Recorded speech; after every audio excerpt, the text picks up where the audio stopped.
Bonjour à tous et bienvenue dans cette partie 2 sur le stage Cycling M200, le stage Dash M200 plus précisément. Dans la première partie, si vous l'avez loupé, je vous invite à aller la regarder car on parlait des caractéristiques de ce que nous proposait le constructeur Stage Cycling dans ce petit compteur qui est juste ici. Dans cette vidéo, on va aller rouler et on va revenir point par point sur ce que j'ai aimé et moins aimé dans mon expérience avec ce Stage Cycling Dash M200. Déjà, ce petit compteur, un point fort ou un point faible, suivant vous, ce que vous attendez d'un compteur, c'est sa taille. Il est plutôt compact en effet et il tient largement dans la main. Sur le cintre, il ne fait pas trop grossier. Vous êtes nombreux à ne pas aimer les gros formats comme le Garmin 1030 pour ne pas le citer.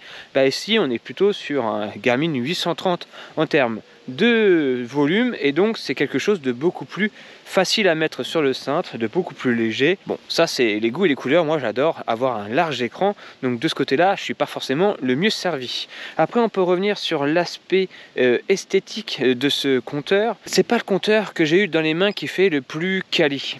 On va dire qu'il est fait même un tout petit peu cheap dans l'utilisation de ces plastiques, surtout sur le plastique au dos de ce compteur. Pourtant jusqu'à maintenant je n'ai eu aucun problème à l'utilisation, c'est vraiment une sensation dans les mains. C'est pas le compteur le plus premium que j'ai eu entre les mains tout simplement. Et pour finir avec les petits bémols de ce compteur, son écran qui n'est pas tactile, donc normalement vous n'avez pas à le toucher. Oui mais voilà, lorsqu'on manipule le compteur, on a tendance un peu à mettre des traces de doigts dessus. Et l'écran, je dois dire, aime beaucoup les traces de doigts et a tendance à les garder. Donc il faudra sans cesse le nettoyer pour garder une bonne visibilité. Je suis parti pour faire un petit 22 km juste pour la vidéo. Et donc je voulais vous montrer en direct comment on mettait un parcours dans le compteur. Donc voilà, je suis prêt à partir. Je capte plus du tout le Wi-Fi, quoi que ce soit. Donc il va falloir passer par l'application Stage Cycling qui est sur mon téléphone. Donc ça se fait très facilement. On démarre l'application, on connecte le compteur en appuyant dessus. Donc là, il va venir le chercher, voilà qui est fait. Il est déjà en train de récupérer les informations. Je vais ensuite dans mes itinéraires et on retrouve mon itinéraire test. Je clique dessus et il ne reste plus qu'à appuyer sur le petit bouton envoyer à Dash. On démarre alors une activité. Toc. On appuie une fois sur le bouton on-off et là, on a la possibilité en descendant dans les menus d'aller dans sélectionner un itinéraire, chose que je vais faire, et hop on retrouve directement son itinéraire test qui est juste ici. On ajoute l'itinéraire à la sortie et voilà, en changeant de page on va retrouver mon itinéraire tout au long de la vidéo et de mon parcours. Donc ça c'est un premier gros point fort de ce compteur qui pourtant au premier visu ne m'aurait pas inspiré beaucoup confiance. L'application Stage Cycling et le compteur communiquent extrêmement bien. C'est un très bon point. Stage Cycling a réussi à faire quelque chose de fiable et je peux vous dire qu'il y a certaines marques qui se cassent les dents là-dessus. La communication entre son compteur et l'application est parfois hasardeuse. C'est pas le cas ici, ça marche plutôt pas mal. Allez, on va aller rouler et on va aller continuer à discuter un peu de ce que j'ai aimé et moins aimé sur ce compteur. Allez, let's go! Alors revenons sur son écran 2,2 pouces, ce qui peut paraître un peu petit quand on a l'habitude d'utiliser un compteur plus grand, ce qui est mon cas. C'est vrai que j'avais un petit peu peur à la bonne lisibilité de ce compteur, mais c'était sans compter sa technologie d'écran et surtout son capteur de luminosité qui permet finalement à cet écran de garder toujours une bonne visibilité. L'écran va s'adapter à la lumière ambiante et du coup son interface qui pourrait sembler un peu primaire dans les couleurs, on est sur fond noir, des écritures blanches, se révèle très lisible et les informations sont tout le temps très lisibles, très visibles, qu'importe les conditions météo. À part si, comme je l'ai dit tout à l'heure, vous avez beurré l'écran de traces de doigts. Ce qu'on apprécie aussi sur cette interface Stage Dash, c'est qu'ils ont beaucoup mis l'accent sur les différents intervalles d'utilisation, les différentes zones de puissance, les différentes zones de cardio qui arborent alors des couleurs qui va du jaune au bleu et qui lui permet en un clin d'œil, en une fraction de seconde, de savoir dans quelle zone de puissance et de cardio vous êtes. Stage Dash met un accent à beaucoup utiliser ces zones pour pouvoir vraiment quelques secondes savoir où vous en êtes, où vous êtes, pour vous assurer un meilleur entraînement. Et à ce niveau-là, je trouve que Stage Cycling réussit bien son coup et offre alors à l'utilisateur qui cherche à se perfectionner un compteur qui va vraiment vous permettre de venir vous entraîner plus facilement. C'est plus agréable et c'est surtout très intuitif.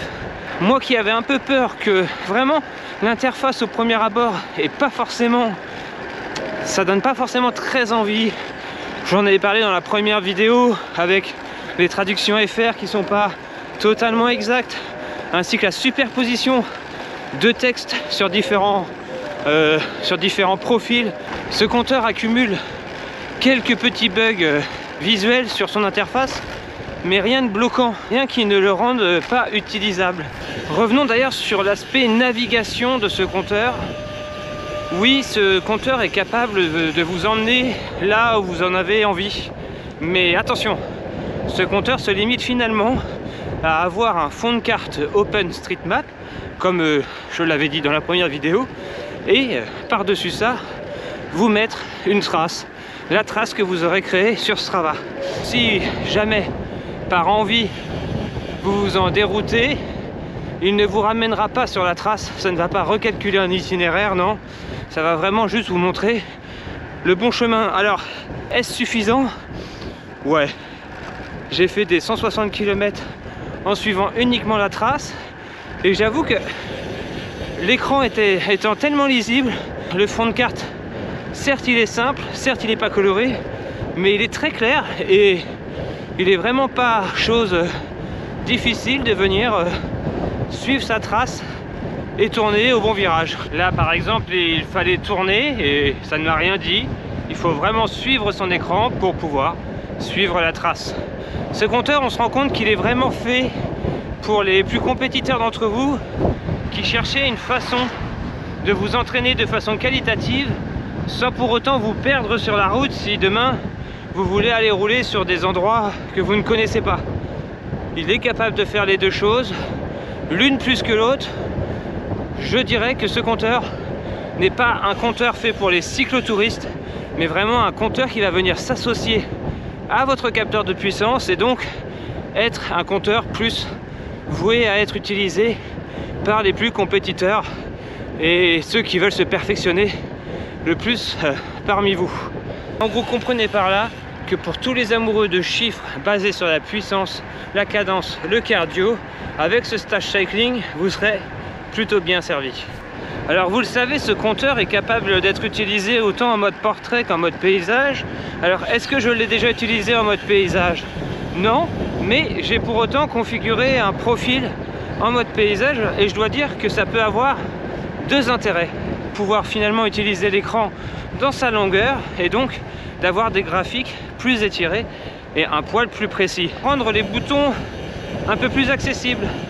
Oui, comme ils sont décalés sur la partie droite, du coup, avec votre main droite, vous allez accéder plus facilement aux boutons qui vous permettront de changer de page ou de faire un tour automatique.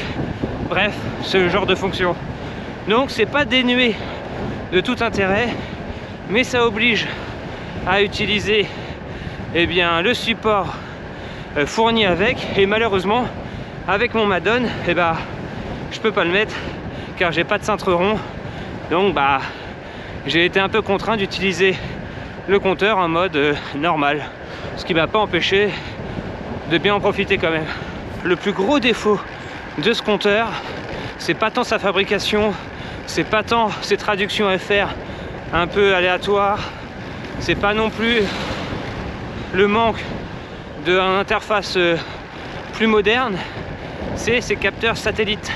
Sur le territoire européen, il va principalement capter que le GPS. Et ça implique d'avoir une trace un peu moins précise que les autres. Suffit de regarder en post-sortie le niveau de précision qu'ont mes traces GPS et ça fait un petit peu des zigzags un peu partout tout au long de la route. Alors c'est pas dommageable lorsqu'on roule et que l'on suit une trace, mais c'est dommageable en post-sortie, donc après la sortie, pour venir analyser vos données, analyser votre trace, ça va être un peu plus aléatoire et donc ça peut devenir gênant. L'autonomie qui était annoncée à 10 heures en mode navigation avec un capteur connecté, bah écoutez, j'ai pas pu aller au bout de la batterie, j'ai pourtant tenté, hein. J'ai fait une sortie de 6 heures et j'ai largement pu rentrer sans aucun problème. Il me restait encore 40% de batterie à peu près, donc on est bien sur les 10 heures promis, ce qui est une autonomie assez confortable pour pouvoir normalement enchaîner 2-3 sorties sans devoir le recharger à chaque fois. On va dire que c'est pas le compteur que j'ai le moins souvent mis à recharger, mais je me suis pas non plus posé 10 000 questions et je me suis surtout jamais retrouvé à court de batterie, donc c'est que c'est largement suffisant. Si on devait en quelques mots résumer mon expérience avec ce stage cycling, ses points forts, sa bonne visibilité, lisibilité de l'écran qui reste lisible à toute épreuve. Certes, c'est un écran sommaire entre guillemets par rapport à la concurrence, mais qui a le mérite d'être toujours lisible. Sa capacité à toujours vouloir montrer l'info juste très rapidement avec l'utilisation de calques de différentes couleurs pour les différentes zones de puissance et de cardio, ça permet vraiment d'assurer un entraînement plus qualitatif et surtout toujours de rester très visible, très lisible. Sa connexion avec l'application Stage Cycling qui se révèle être très efficace. Alors certes, encore une fois, c'est pas l'application la mieux finie, il y a quelques bugs de traduction, il y a quelques problèmes, mais ça marche très bien, il n'y a pas de gros bugs bloquants, ce qui permet finalement de pouvoir utiliser ce compteur facilement. Au niveau des points faibles, on pourra noter, je trouve, une qualité de fabrication pas des plus premium, avec un plastique pas forcément les plus jolis, et bien sûr ce manque de précision sur la route. Là aujourd'hui, un peu une météo orageuse, parcimonie d'arbres dans des zones urbaines, dans des forêts, je vais avoir une trace qui va partir dans tous les sens. D'ailleurs, je vous montrerai le résultat tout de suite en vous parlant, et je vais vous montrer que la route a beau être droite, et bien la trace elle fait beaucoup de zigzags, ce qui finalement pourrait me faire perdre, c'est tout bête, hein, mais comme Strava. Si, je vous jure, là je vais aller en tenter un et ça se trouve, je serai pas répertorié dedans parce que ma trace elle va totalement partir dans les champs. C'était ma review sur ce stage Dash M200. Si on vous trouvait l'écran trop petit, chose que je n'ai pas trouvé, franchement j'ai trouvé que c'était largement suffisant, il existe toujours le L200, un poil plus grand pour exactement la même chose en termes d'interface, etc. C'est juste que l'écran sera plus grand, donc ça sera plus confortable. Finalement, sa plus grosse faiblesse va venir sur son positionnement en termes de prix. Vendu 289 €, on peut à ce prix-là s'acheter un Garmin 830 ou alors un Wahoo Element Bolt qui vont vraiment s'inscrire dans un environnement beaucoup plus grand. Je pense principalement au Garmin qui va venir vraiment s'inscrire sur un site très complet qui va venir gérer votre fatigue, votre entraînement, etc. Chose que vous n'aurez pas forcément directement avec le stage. Alors vous me direz, si vous injectez tout sur Strava ensuite, vous pourrez faire plus ou moins la même chose. Oui, mais voilà, je juge vraiment le produit Stage Cycling et ce qu'il va nous proposer. Derrière, il y a un système d'abonnement, il faut payer pour vraiment venir analyser ces données sur une plateforme payante, Stage Link, etc. Donc c'est un environnement un peu plus fermé, un peu moins accessible que la concurrence, et c'est ce qui lui fait perdre quelques points aussi dans son positionnement de prix. Si vous êtes un compétiteur et vous cherchez quelque chose pour vous entraîner de façon qualitative, ça peut être intéressant. À ce niveau de prix, je vous dirais d'aller chez la concurrence, genre Garmin ou Element Bolt qui font très bien aussi. Et si celui-ci venait à baisser un peu de prix, ça pourrait devenir une alternative intéressante aux géants que l'on connaît. Ça a été loin d'être une expérience désagréable que d'utiliser ce Dash M200. J'ai beaucoup aimé l'expérience malgré les quelques petits bugs, et je pourrais continuer à l'utiliser largement si je n'avais pas un Garmin à la maison. Ouais, c'est comme ça. Allez, moi je vais terminer cette petite sortie, on va aller se tenter ce on va mettre la caméra en mode embarqué et on va donner tout ce qu'on peut dans ce petit pour essayer de l'avoir. On a le vent dans le dos, on a le vélo qu'il faut. Est-ce qu'on a les jambes? Je suis pas sûr parce que je ne me suis pas beaucoup chauffé. On verra ça. Allez, je vous laisse avec ces images de tentative et on se dit à très bientôt pour une prochaine vidéo. L'étape du tour arrive. Allez, ciao, à la prochaine. Bye.